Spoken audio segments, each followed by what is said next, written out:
Bismillahirrahmanirrahim. Assalamualaikum warahmatullahi wabarakatuh. Bertemu lagi bersama Ustazah Ummu Saleh dalam pelajaran Pendidikan Islam tahun 4, bidang ibadah, tajuk Mari Bersuci. Mari bersuci. Rujukan buku teks Pendidikan Islam tahun 4, muka surat 114 sehingga 117. Ini merupakan contoh muka surat 114 buku teks Pendidikan Islam tahun 4. Baiklah, mari kita ketahui apakah objektif pembelajaran pada kali ini. Yang pertama, kamu boleh menyatakan pengertian najis. Kedua, kamu boleh menjelaskan jenis-jenis najis. Dan yang ketiga, kamu boleh mengklasifikasikan cara-cara bersuci daripada najis. Apakah maksud najis? Najis ialah semua benda kotor yang menghalang daripada sah solat. Contoh najis ialah tahi, darah, nanah. Sekali lagi, najis ialah semua benda kotor yang menghalang daripada sah solat. Contoh najis ialah tahi, darah, dan nanah. Baiklah, mari kita kenal apakah jenis-jenis najis. Najis yang pertama ialah najis mukhaffafah. Najis mukhaffafah ataupun dalam bahasa Melayu disebut sebagai najis ringan. Najis ringan ataupun najis mukhaffafah ialah air kencing kanak-kanak lelaki berumur 2 tahun dan ke bawah yang hanya minum susu ibunya sahaja. Ini contoh ya. Contoh air kencing kanak-kanak lelaki umurnya 2 tahun dan ke bawah. Maksudnya umur daripada 1 hari sampailah umur dia 2 tahun.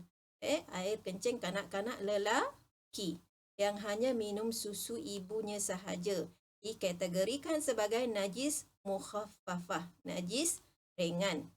Baiklah, sekarang mari kita kenal pula najis yang kedua, iaitu najis mughallazah. Najis mughallazah. Mughallazah ataupun dalam bahasa Melayunya disebut najis berat. Najis berat. Iaitu anjing, babi dan keturunannya serta segala perkara yang berkaitan dengan kedua-duanya. Contoh, air kencing, air liur dan darah kedua-duanya. Okey. Apa sahaja yang terhasil daripada anjing dan babi dikategorikan sebagai najis berat ataupun najis mughallazah. Dan jenis yang ketiga, najis yang ketiga ialah najis mutawassitah. Najis mutawassitah ataupun najis pertengahan ataupun najis sederhana. Iaitu najis selain najis mughallazah dan najis mukhaffafah. Contohnya ialah air kencing, tahi dan darah. Ada banyak lagi contoh najis mutawassitah yang dikategorikan sebagai kotor yang menghalang daripada sah solat. Apa lagi contohnya? Nanah. Apa lagi muntah? Arak. Ada banyak lagi contoh najis mutawassitah. Okey, ulang semula. Jenis-jenis najis ada 3. Yang pertama najis mukhaffafah, yang kedua najis mughallazah dan yang ketiga najis mutawassitah.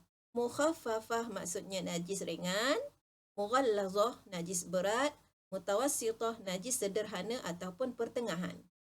Baiklah, Ustazah harap kamu boleh faham dan ingat contoh-contohnya sekali. Seterusnya, mari kita perhatikan dan belajar bagaimanakah cara membersihkan pakaian, tempat ataupun tubuh badan kita yang terkena najis. Yang pertama, bagaimana cara untuk membersihkan daripada najis mukhaffafah. Contoh, badan kita, pakaian kita ataupun tempat kita nak solat, ataupun dalam rumah kita terkena najis mukhaffafah, terkena air kencing bayi lelaki tadi yang umur 2 tahun dan ke bawah yang hanya minum susu ibunya sahaja. Caranya mudah saja, iaitu hanya renjis dengan air mutlak. Renjis dengan air mutlak. Okey, najis mutawassithah. Bagaimana kita nak membersihkan pakaian ataupun tubuh badan ataupun tempat yang terkena najis mutawassithah. Contoh, kita nampak pakaian kita ada darah. Rumah kita ada tahi. Bagaimana nak bersihkan daripada najis ini? Yang pertama, kita buangkan najis. Buangkan. Yang kedua, basuh dengan air mutlak. Kawasan yang terkena najis tadi, kita basuh dengan air mutlak sehingga hilang kesan warna, bau dan rasa. Okey, bagaimana pula kita nak membersihkan kawasan atau tubuh badan ataupun pakaian yang terkena najis mughallazah? Jangan buang jangan buang membazir. Kita ada cara untuk membersihkannya.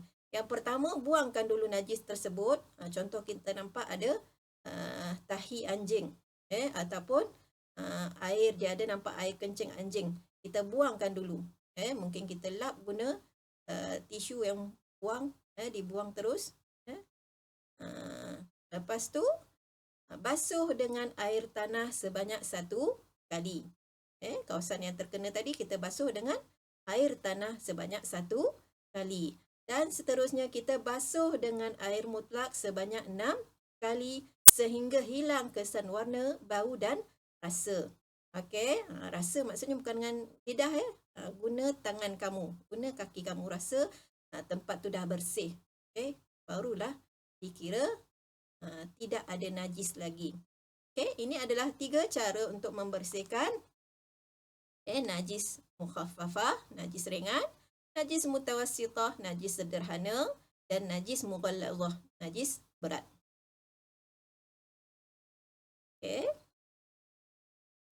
Apakah kepentingan, apakah faedah, apakah keperluan kita bersuci, nak menjaga kebersihan? Sebab apa?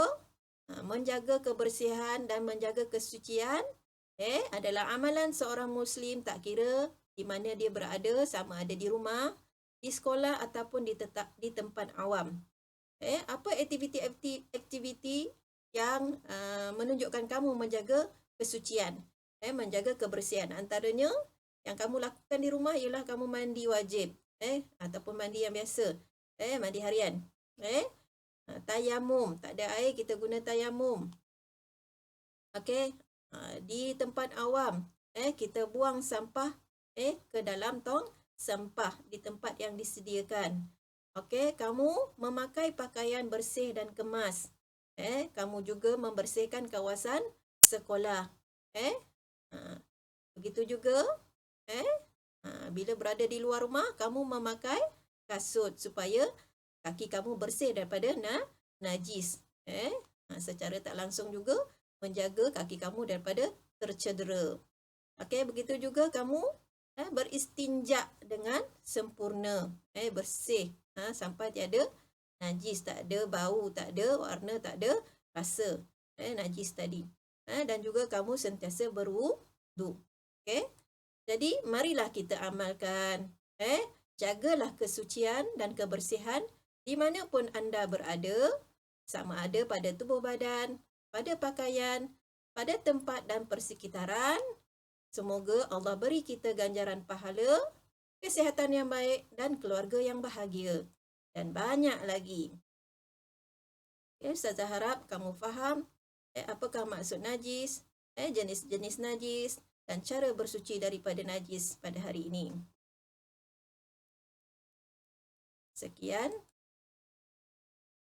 Terima kasih. Jumpa lagi. Wabillahi taufiq wal hidayah. Wassalamualaikum warahmatullahi wabarakatuh.